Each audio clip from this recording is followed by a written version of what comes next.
Here's the Cobra 148 again. I've got it even more stripped down now, and I'll explain why in a bit. But first I want to demonstrate the problem that this thing has. And there's the radio on channel 8, and here's the walkie-talkie also on channel 8, and you'll hear that it doesn't pick anything up. We should be hearing the static on this radio break and pick up the signal from the walkie-talkie, but that's not happening.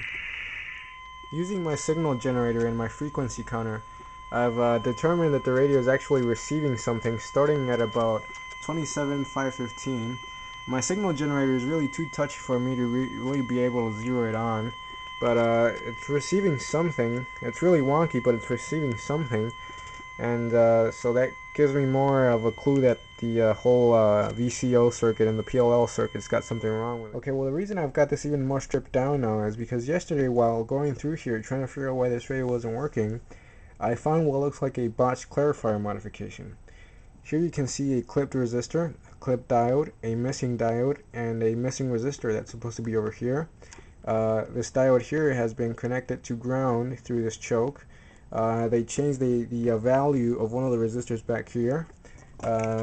There's a jumper to pin 1 of IC4. There's a dual pot added here, which is really weird. I hadn't ever seen somebody use a dual pot for one of these clarifier modifications. The whole thing is really weird. It doesn't seem to follow any of the guidelines of any of the clarifier modifications that I've ever seen. For example, here VR5 has been completely removed, and I've never seen a clarifier modification that calls for the removal of that. I also knew that you're supposed to remove this resistor back here in one of the modifications, but you're supposed to jumper it afterwards, and here it's not even jumpered. So basically what I'm going to do is undo all of this stuff, and hopefully that might get it to work again, and I'll do the alignment and everything, and if that doesn't do it, I'll still align it and keep on troubleshooting from there, and hopefully it'll start working again.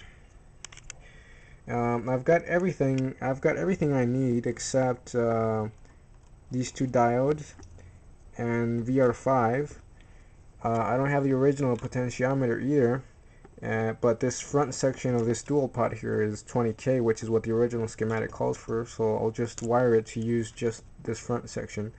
And yeah, so hopefully that'll work.